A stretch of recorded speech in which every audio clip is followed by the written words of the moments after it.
پیارے بچوں، السلام علیکم ورحمۃ اللہ وبرکاتہ۔ چھٹی جماعت کا اردو کلاس لے کر میں آپ کی خدمت میں ایک بار پھر حاضر ہوں۔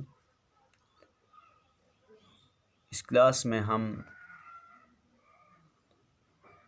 پہلے ہی سے پڑھ آ رہے سبق چغلی کھانے والے کو آگے جاری رکھیں گے،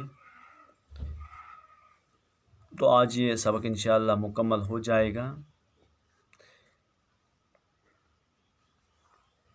چغل خور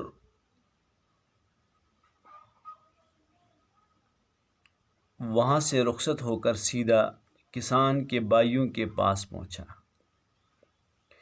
چغل خور ان سے کہنے لگا کہ تم اچھے ماں جائے ہو،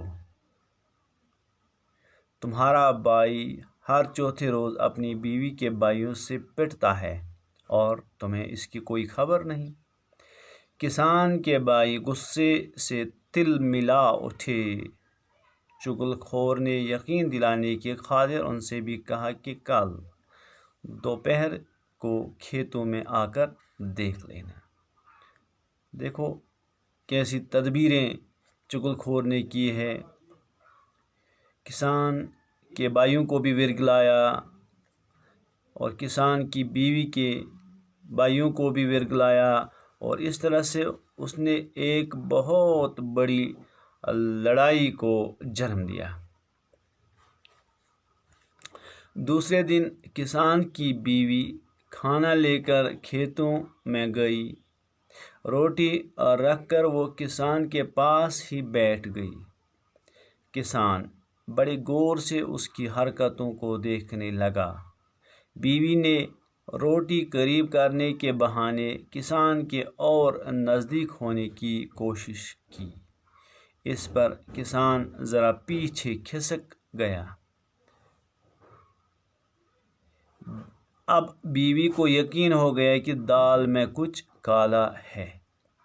کسان نے روٹی لینے کے لیے ہاتھ آگے بڑھایا تو اس نے جھپٹ کر کسان کی کلائی پکڑ لی۔ کسان اچھل کر پیچھے ہٹ گیا۔ اب اسے یقین ہو گیا کہ اس کی بیوی پاگل ہو گئی ہے۔ بیوی ایک بار پھر آگے بڑھی اور زبان نکال کر کسان کو چاٹنے کی کوشش کرنے لگی۔ کسان نے آؤ دیکھا نہ تاؤ بیوی کو پیٹنا شروع کر دیا۔ کسان کے سالے قریبی کھیت میں چھپے ہوئے تھے۔ یہ دیکھ کر باہر نکل آئے اور کسان پر ٹوٹ پڑے۔ ایک دوسرے کھیت میں چھپے ہوئے کسان کے بھائی بھی میدان میں اتر پڑے۔ سب نے ایک دوسرے کو اتنا مارا کہ خون میں نہا گئے۔ آخر ادھر ادھر کے لوگوں نے آ کر انہیں ایک دوسرے سے الگ کیا۔ جب ان کا غصہ قدرے کم ہوا تو لوگوں نے لڑنے کی وجہ دریافت کی۔ سب نے اپنی اپنی بات بتائی۔ معلوم ہوا کہ یہ سب چغل خور کی کارستانی ہے۔ وہ سب اس کی تلاش میں نکل پڑے، لیکن اس وقت تک چغل خور وہ گاؤں چھوڑ کر کہیں دور جا چکا تھا۔ سچ کہا ہے کسی نے کہ چغل خوری ایک نہایت برا کام ہے۔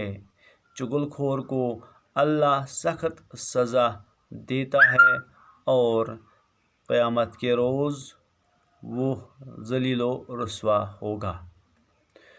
تو پیارے بچوں، یہ تھا سبق چغلی کھانے والا، جس سبق سے ہمیں یہ پتہ چلا کہ چغلی کھانا کتنا بہت برا کام ہے۔ اس جرم سے جانے کتنوں کو نقصان اٹھانا پڑتا ہے۔ اگرچہ وقتی طور پر ہمیں دلی تسکین ہوتی ہے، لیکن اس کے نقصانات وسیع تر ہیں۔ قرآن پاک میں بھی اللہ تبارک و تعالیٰ نے چغلی اور غیبت سے متعلق وعید فرمائی ہے۔ بسم اللہ الرحمن الرحیم، ویل لکل ہمزۃ لمزہ، تباہ و برباد ہو جائیں چغلی کھانے والا اور غیبت کرنے والا۔